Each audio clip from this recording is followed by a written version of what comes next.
Yo, what is happening? Jackson, if you're watching this, I'm in the whipski with the dripski. And yeah, just followed my intuition again. Here I am. Just been listening to the body, Just been kind of letting the forces guide me. It's been really interesting. The past couple weeks, very eye-opening. It makes me think of something. It makes me think of what is a rite of passage? Like as a young man specifically, there's trials and tribulations and circumstances that we have to go through until we really truly accept ourselves as men. And beyond that, others accept us as men. There's celebrations, traditions.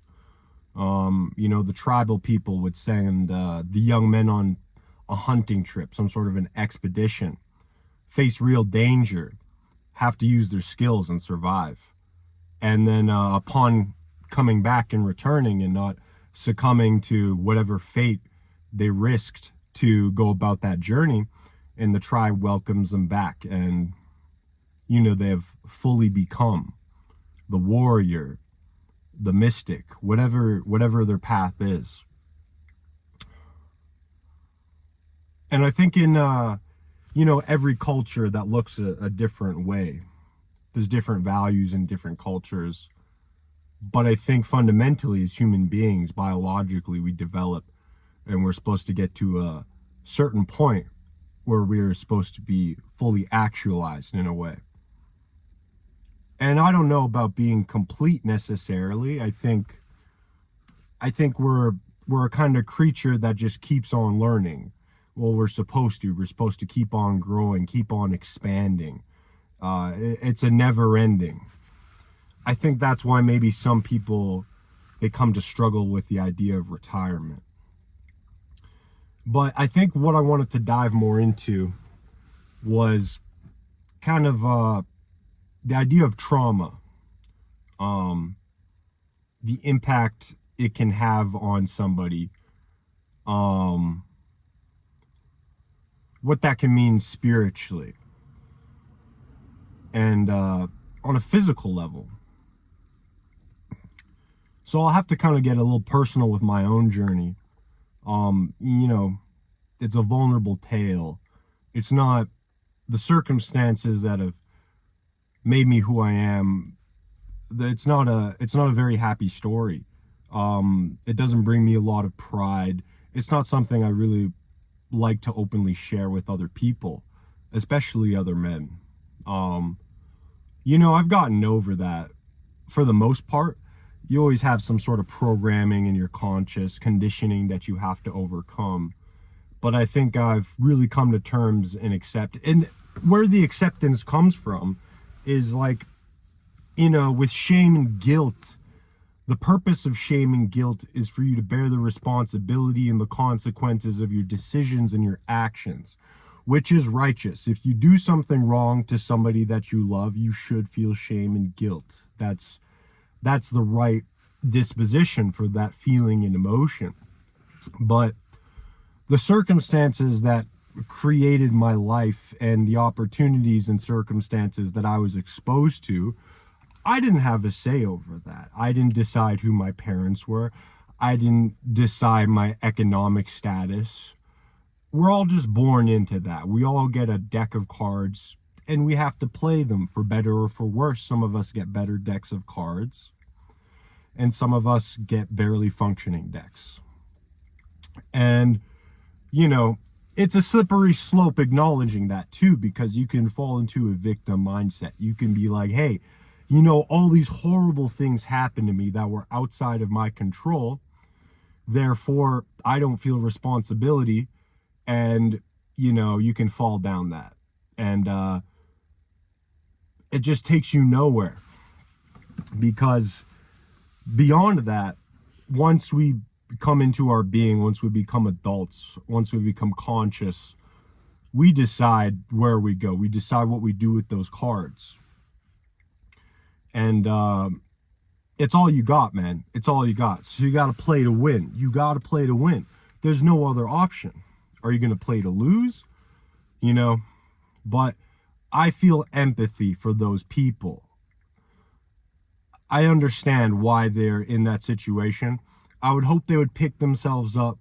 They would love themselves, gives themselves the respect they deserve to move forward and succeed. But that is really easy to say and very hard to do.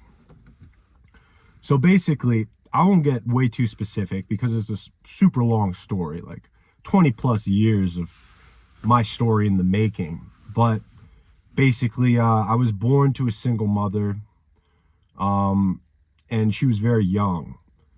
And, you know, it just wasn't a environment with a lot of love and focus that I was growing up in. I had a decent family network. My family, they were not bad people. They were of good character for the most part. But for me specifically, I did not have a deep connection to a support network and people who really cared about me until later in life. I do have that now, and I had good mentors in my life. So blessed for that. But in the beginning, for the first, 10, 15 years, it was very lonesome. There wasn't a lot of guidance. I was kind of just like an unconscious creature in survival mode, emotional abuse, a lot of neglect, stuff that's hard on a young person. And I'm not going to sit here and, try to paint an inaccurate story. I was never seriously physically abused. I was never deprived of basic necessities. I always had food. I had access to education. I lived a pretty decent middle-class life. I wasn't poverty-stricken by any means, but spiritually and emotionally, I was deeply deprived, man. And being a man, there's something sacred about having relationships with other men in the formative years of your life, especially the relationship you're supposed to have with your father. And unfortunately, my father wasn't around. He had a difficult set of circumstances himself, even more so than I. He was indigenous, and his family was not capable of raising him. They were alcoholics. I don't know too much. That connection beyond my father is lost. But basically, they were so unfit to parent my father that he was put into the foster system. It was in the 1960s to 70s, and it was referred to as the 60s scoop. And basically, Child Protective Services came in and they took a lot of First Nations children away from their parents.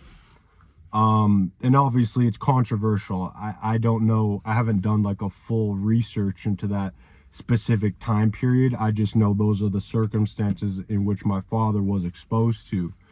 And then he was adopted by a white family, and I have a white last name. I don't know the circumstances of, his foster life. I can only speculate that it was better than what he would have been exposed to with his biological family. But regardless, whatever circumstances he was exposed to in his formative years, kind of as a consequence of, colonialism, he had a difficult life. And because of that, he wasn't really in a place to be a good father for me when I was a young boy. And, and then I think eventually he pulled his life together to some degree or something. I didn't know the particulars. I was very young, but he re-entered my life when I was about 9 years old. I got to meet him. It was pretty cool, actually. He was a great big native man with a long braid, super brown, taller than me. I'm pretty tall. I think he was like 6'6". And we just hung out for one night. I remember it was around Christmas time.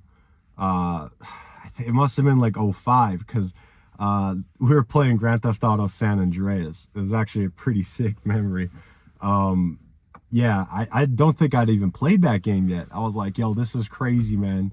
I remember we took a moped or something, and we were trying to jump it onto this ship at a dock, and we kept hitting it and falling into the water, and it was hilarious. We were laughing. Oh, it was a good time.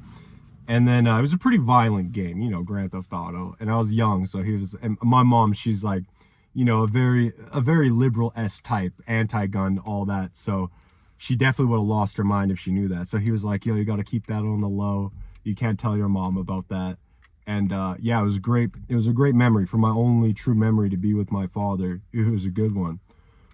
Chilling with the boys. But yeah, and then shortly after that, he died. He passed away. And I won't go into the circumstances of his death, because it's just a very complicated story. But basically, it put me in this position in my life where I just didn't have any guidance. And I was living in a town far away from my immediate family. It was just my siblings and my mother. And yeah, so the social life wasn't good either, man. Like, I didn't really fit into that town. I didn't have anybody. I didn't have any cousins. I didn't have any uncles. I didn't have anybody to show me the ropes, show me the ways, man. Show me how to defend myself and be a man. And so I got bullied relentlessly, and it was tough, man.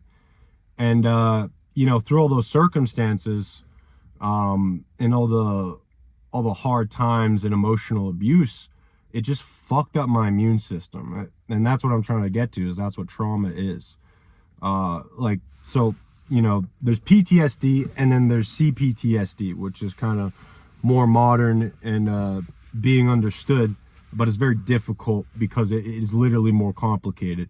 So basically, PTSD is like one singular event that leaves a very traumatic impact on your immune system. We all know about veterans suffering from this. They have a horrific experience, and it kind of haunts them and their immune system for the rest of their life.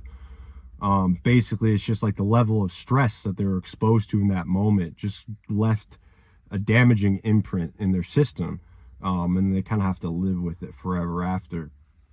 Whereas with complex PTSD, it's less one singular event and more like multiple events, that, it's complicated. So, like, specifically in childhood, if you were constantly being abused in all these different ways, it wasn't like one specific thing that kind of fucked you up. It was like all these different things. And it's very difficult to deal with, in the sense that, at least with PTSD, you have a good idea. It's this one thing that happened. You can kind of work within the parameters of that event. Whereas with CPTSD, it's hard to really pinpoint exactly which event is the most traumatic, or if it was traumatic, or why it was traumatic. There's just so many more variables, on top of the fact that if it happens in childhood, you might not even have the best recollection of what exactly unfolded. And so it becomes very difficult. But basically, trauma is crazy, man. If you look into the research of trauma, the impact it leaves on your brain, so I'm no expert on it, but from what I understand, in basic terms, it's like you have the amygdala, which is like a more primal part of your brain that's responsible for survival responses. So like threat detection, fear responses, that sort of thing. And then you have the prefrontal cortex, which we all know is the more sophisticated part of the brain, responsible for decision making and, higher level thinking, we can say. And basically what the trauma does is, because you're constantly exposed to threats and need to analyze everything to keep yourself safe, per se, your brain's just kind of locked into survival mode. And you can just never really chill. You go out into the world and you're constantly looking over your shoulder. You're constantly analyzing facial expressions, all these things, regulating people's emotions, just trying to stay away from the danger, whatever that danger is. And your system's just so hardwired that it almost becomes like it's looking for the danger and almost maybe creating the danger when it's not really there. Now, obviously, there is real danger in the world, so it makes it really fucking confusing. But yeah, your immune system basically is just firing off like crazy. And then I think that's kind of where I get my issues with the rumination, because that part of you is just constantly going. And then there's almost like with the trauma, it's like, there's these voices ingrained. I call it the social conditioning. So all of us are socially conditioned as we're raised by our parents. And I like to think of it, I got this from somebody, I can't remember his name, it's too bad, he has really great videos on all this, but basically the way he defined it,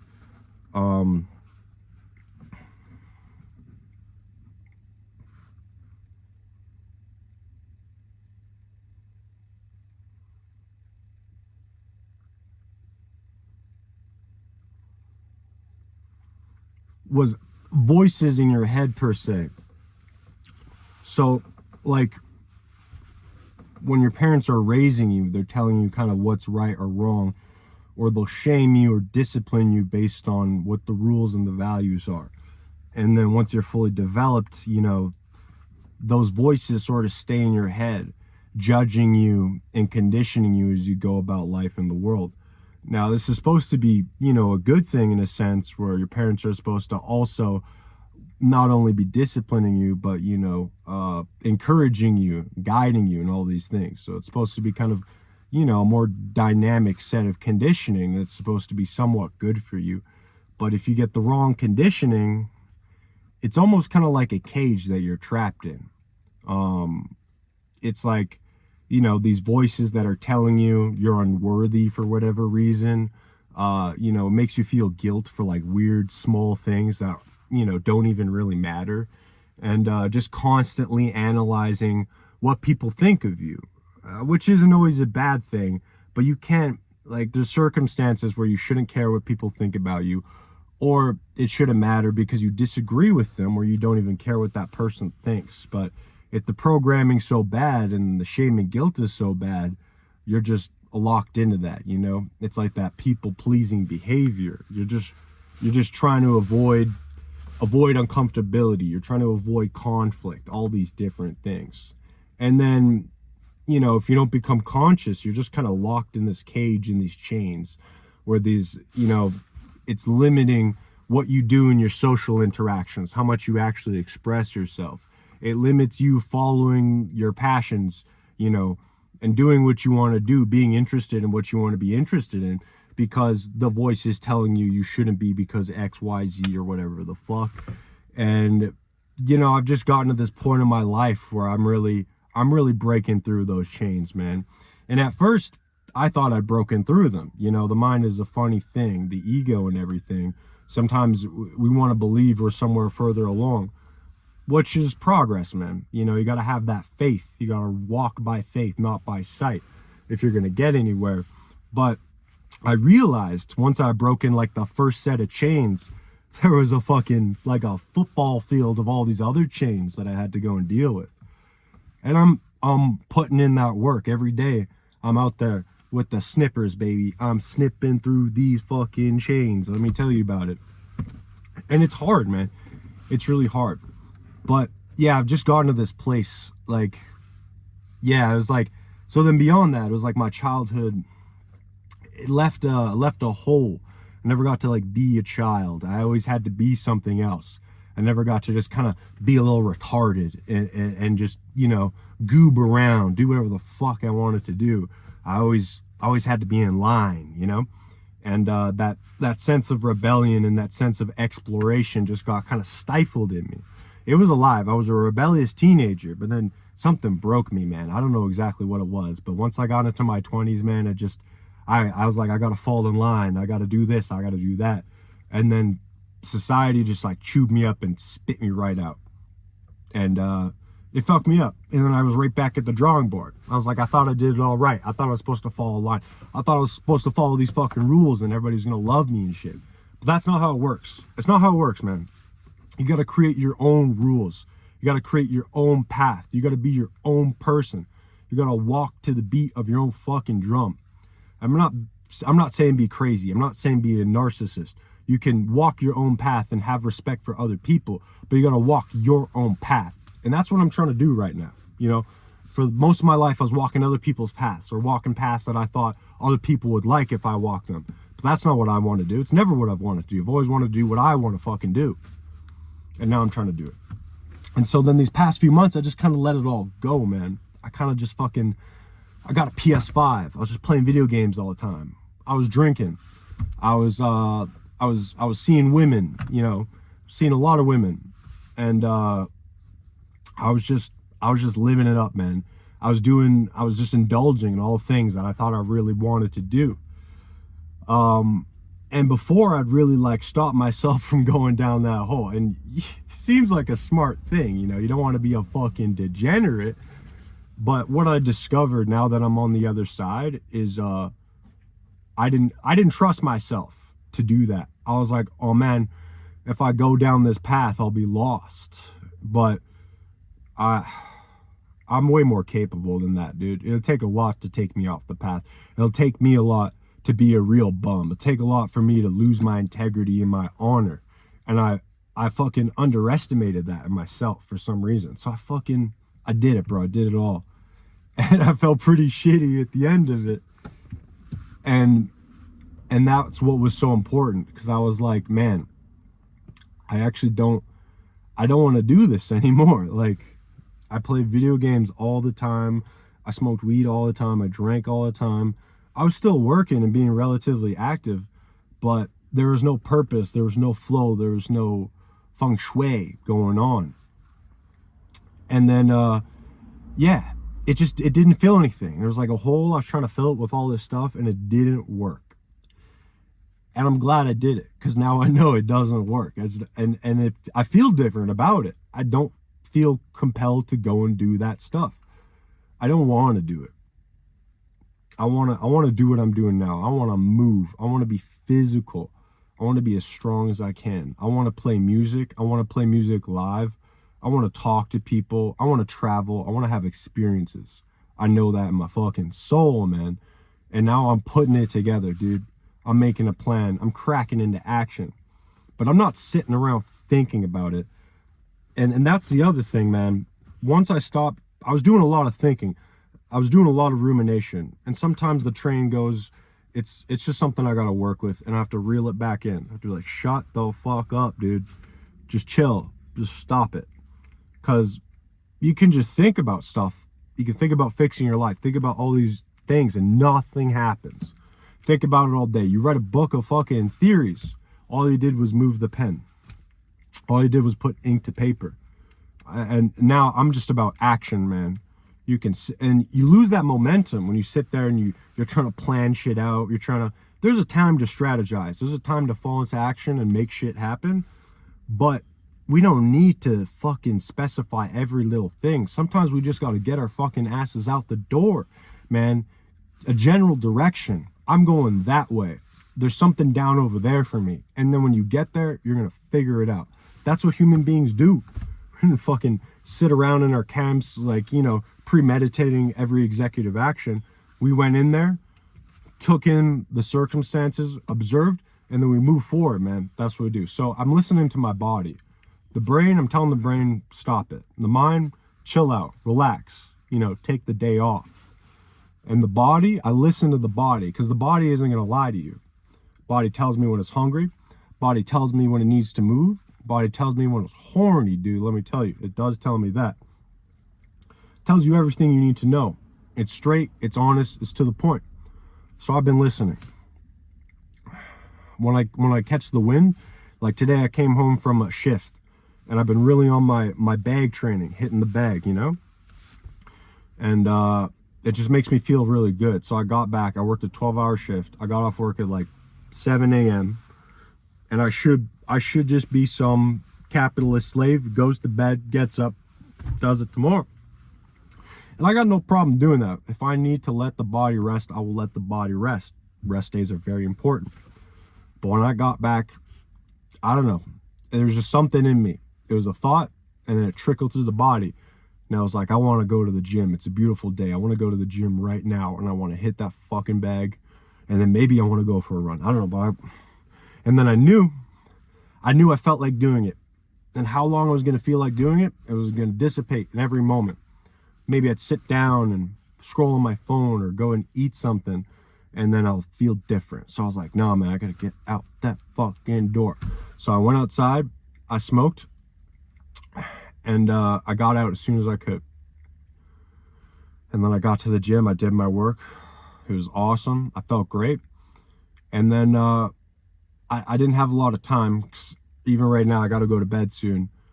So I couldn't go for like a long run, but that's what I wanted to do. I wanted to go for a run. So I was like, I'm going to go run a fucking hill. I know this spot, this awesome spot in the River Valley where I live. And it's like 700 meters up to the top from the bottom. And it's got some pretty steep areas. And I was pressed for time before work, so I went and I just did that as my run. And it killed me. So I was like, that's what I'm going to go do, man. And then I just felt everything lining up, man. I felt the universe whispering in my ear. And it was like telling me, it's like, you know, this is where you're supposed to be. This is where I told you to go. Go, my son. Go. Ride in. And then as I got closer to that hill, it was like, there was a piece of me that didn't want to go run that fucking hill. And I knew, like, I felt cool. I was listening to music. Yeah, I'm going to go run this hill. But once the car stopped and it was time to get the fuck out and go run that hill, you know, I was going to feel a little different. So I was like, I got to just get through that moment as soon as possible. So I parked the car up. I got my headphones in and I popped out that car, man. I didn't sit there for any length of time. And I got moving. And sometimes, you know, when I want to drive, I think about my ancestors, man. I think about, you know, the suffering that is in my blood, but not just the suffering. You know, there's a greatness too. There's a line of warrior culture. There's a line of character and wisdom that has been passed down, and maybe it's been stifled, man, past couple of generations. And I'm gonna reignite that flame. It's on my shoulders, man. I feel it calling. So I think about them. I think about how they might have felt, the fears they might have faced, the circumstances, you know, how difficult they could have been. And I know that there's no fucking way that it's as difficult as this hill that I'm running. It's way more difficult. So this hill will never be anything when I look at it like that. Fuck, man. It really makes me feel a type of way, man, when I think about my ancestors. I think about that suffering, man. So I fucking went down and I ran. I ran down that fucking hill as fast as I could. I was pretty gassed at the bottom. I turned around. I put that song on. And I fucking ran up. And it was really hard, man. And I walked for a little bit. I walked for like maybe a couple meters. It was a couple meters less than last time. And I'm pretty sure next time I'm not going to stop running. I ran to that fucking top. And then I've been doing this thing once I get to the top of the valley.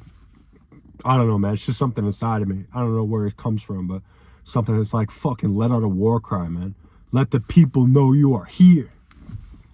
And it sounds like some Indian shit. I don't know, man. It's just inside me. It's just something I let out.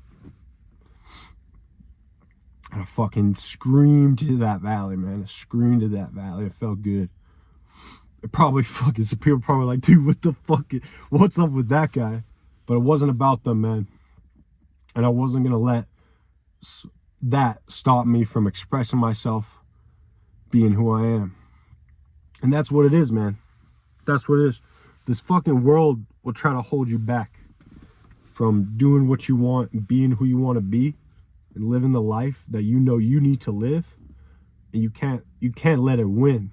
You only get one shot. Whatever that is, man, whatever it is, life's so complicated. My journey is going to be very different from anybody else. And it's in the heart, man. Nobody else can tell you. The internet can't tell you. I can't tell you. You got to listen right here. And a lot of us, we're listening through our ears, listening to other people, listening through our eyes, listening through our brain. None of that shit matters, man. It's right here and it's down in your guts, man. You listen there, it'll never steer you wrong. But, yeah. I apologize. I got fucking super emotional on that one. I didn't mean to lose my composure like that, but that's some real passion. I really feel that. And that's my truth. And I wanted to share that. So yeah, you can't you can't let other circumstances determine your path. You can't be passive in this life. We're not designed that way. There's so many things set against us. There's so many natural forces that are trying to get in the way of your will. It's just the way it is. The world's not evil. The world is just what it is, man. And you're part of it. We're a part of it. So you got to execute, man. You got to execute. You got to get in there. And I ain't talking this fucking bullshit. I see these guys who are like, stop being average, be exceptional, blah. Dude, you got to be a little average to get there, man. You're not going to fucking magically, whoop, oh, I'm a fucking A-list top tier, you know? That's not a sustainable mentality. If it works for them and it works for you, that's beautiful. I want everybody to succeed. But you got to give yourself some fucking wiggle room, man. You got to let yourself, sometimes you got to let yourself get beat down. Sometimes you got to look into the darkness. Sometimes you got to be in that abyss for a minute. You can't let it consume you, but it's a part of life. Sometimes you got to be a fucking loser, man. Sometimes you got to be a degenerate, and you get to see things with a clear perspective. But if you just try to tiptoe around and try to, instant cheat your way to success, you're going to miss out. Why are we trying to avoid it, man? Don't you want to earn it? I want to earn it. I didn't realize that. I didn't think I wanted to earn it. I thought I wanted to get things easy. I thought I wanted to get girls easy. I thought I wanted to be happy easy, but I don't, man. I want to earn it. I want to suffer where it's righteous. And I'm going to walk my path. And I think you should too. And if you feel like you can't do that, if there are people around you and you feel that you're going to be encroached upon when you try to do that, you got to walk away. I don't care who it is, man, how close they are. You don't have to hate nobody. You can walk away with love, but you can't be around oppressive forces that restrict your evolution. You have to walk your path. And some people won't do that. They're going to walk other people's paths. And that's unfortunate. But if you know that that's what you want to do, you're going to know that to the day you die. So you got to do it, man. And it doesn't have to be serious. It doesn't have to be this memento mori, like, oh, you can chill, you can relax, you can sit down, smoke something, maybe have a drink, let yourself be, listen to the body, let it happen, man. It's a beautiful world. It's a beautiful day. It's going to be an amazing summer. Let's get out and get it, man. Love you.